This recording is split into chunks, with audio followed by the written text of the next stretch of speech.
Go yard. I got so much more.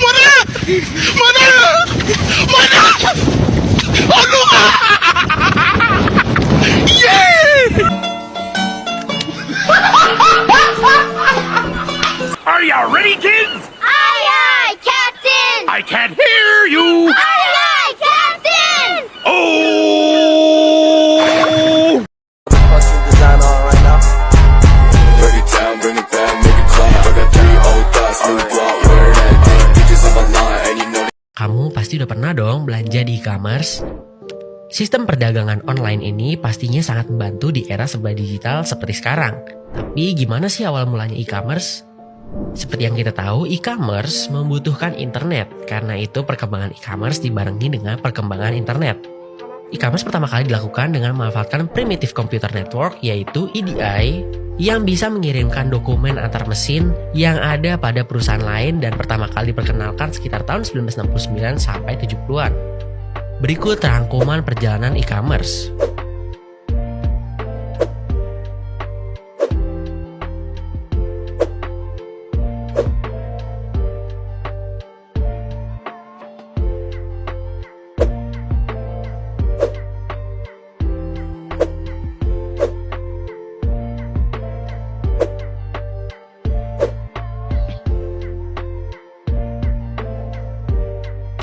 Sekarang kita ngomongin perkembangan e-commerce di Indonesia.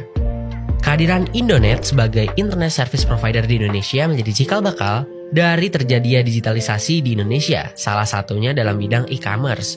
Pada 1996, muncullah Divia.com Intrabumi atau Dinet yang dianggap sebagai perintis jual beli online di Indonesia. Namun pada awalnya sistem belanja online hanya menampilkan produk tanpa transaksi pembayaran. Jadi, pembeli dan penjual tetap harus bertatap muka untuk melakukan proses jual beli atau dikenal sebagai COD. Seiring berkembangnya teknologi, muncul toko online di media sosial dan forum jual beli yang akhirnya menjadi awal mula kehadiran e-commerce di Indonesia. Sejak 2010, satu persatu e-commerce buatan Indonesia mulai bermunculan. Hingga akhirnya sekarang e-commerce menjadi kebutuhan bagi masyarakat Indonesia, baik sebagai konsumen maupun penyedia jasa. Halo guys, perkenalkan nama saya Orin Borisha dengan NPM C0C023082 dan teman saya Dwi Kevin Pratama dengan NPM C0C023061.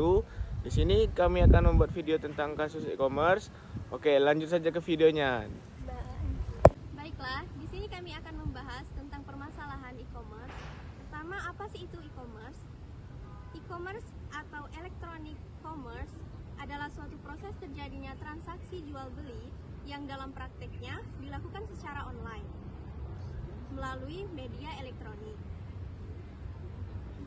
E-commerce adalah transaksi business to business yang terjadi dengan perantara jaringan internet. Dalam dunia perdagangan, e-commerce menawarkan banyak perubahan. Proses jual beli tidak lagi membutuhkan pertemuan tatap muka seperti pada toko konvensional. Penjual dan pembeli hanya perlu melakukan proses transaksi online. Transaksi terjadi secara lebih efisien dan cepat, apalagi dengan integrasi berbagai sistem pembayaran yang semakin dimudahkan dengan adanya teknologi API seperti BRI API. Sekarang, pembeli misalnya dapat memilih pembayaran transaksi dengan mudah tanpa harus mentransfer ke bank lain, yaitu melalui virtual account seperti BRI VA. Saat ini, sarana e-commerce adalah bukan hanya lewat telepon dan televisi saja, tetapi kini lebih sering menggunakan internet. Sebagian orang salah mengartikan antara marketplace dengan e-commerce dan menganggap keduanya sama. Padahal, pengertian e-commerce berbeda dengan marketplace. Marketplace merupakan salah satu model dari e-commerce yang bertindak sebagai perantara antara pembeli dan penjual. Contohnya seperti Shopee, Lazada, Tokopedia, dan lain-lain. Jadi, marketplace bukan merupakan aktivitas jual belinya, melainkan perantara yang mempertemukan penjual dengan pembeli secara online. Manfaat e-commerce. Manfaat e-commerce adalah beberapa manfaat pengguna e-commerce yang sedang mengalami pertumbuhan pesat di Indonesia.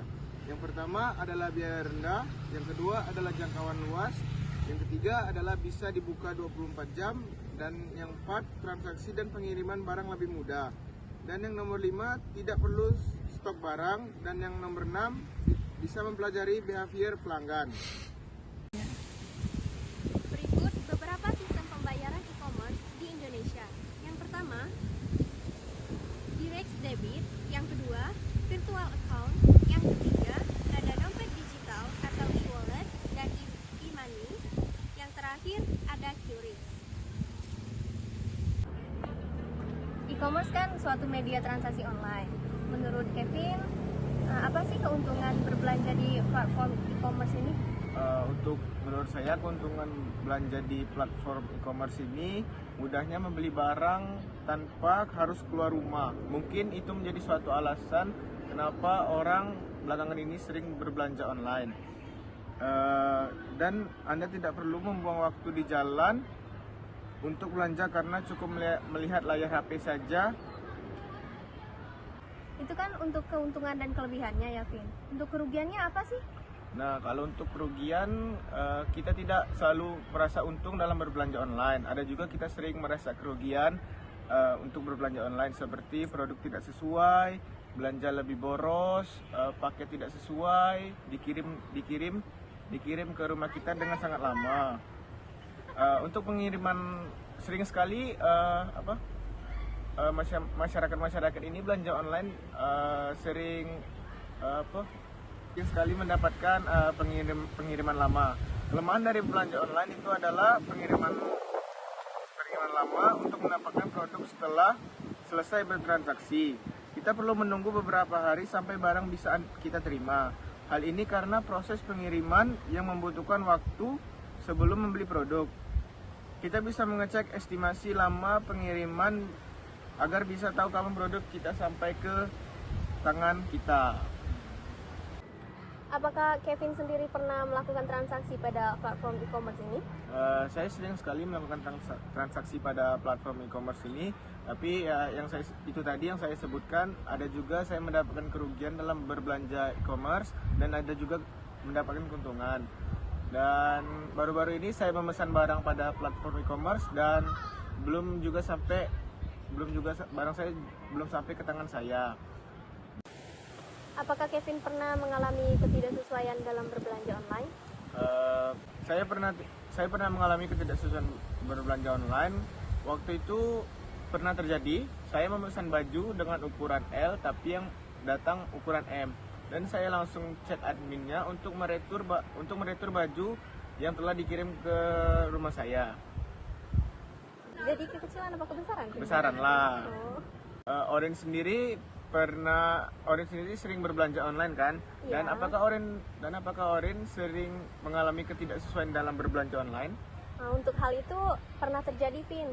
Jadi saat itu saya kan memesan sebuah barang helm di toko Orange. Barang tersebut tidak sampai kepada saya. Nah, pas dilihat di aplikasi tersebut, ternyata sudah dikembalikan ke pihak Shopee-nya. E-commerce ini memiliki beberapa skandal atau kasus ya, Vin.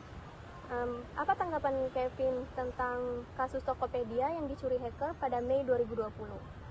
Menurut saya, Tokopedia harus bertanggung jawab karena data pengguna yang mereka kelola bobor dan pasti akan ada banyak pihak yang menggunakan untuk tindakan kejahatan. Skandal lain di e-commerce adalah jual beli rekening bank. Menurut Kevin, apakah ini termasuk merupakan transaksi ilegal? Menurut saya ya, ini adalah merupakan transaksi ilegal karena nomor rekening bank merupakan salah satu subjek kerahasiaan perbankan. Praktik jual beli rekening bank ada di e-commerce seperti Tokopedia, Shopee, dan Bukalapak. CNBC Indonesia menemukan penjualan rekening di e-commerce Shopee dengan pencarian rekening bank jual rekening dan memunculkan pedagang rekening bank. Salah satu akun penjual rekening yang ditemukan di Shopee yakni Finstore. Berdasarkan deskripsinya, berada di Pekanbaru, 11 produk yang dijual semuanya merupakan produk rekening bank ataupun dompet digital. Jadi itulah video singkat dari kami tentang pembahasan e-commerce. Semoga bermanfaat. Assalamualaikum warahmatullahi wabarakatuh.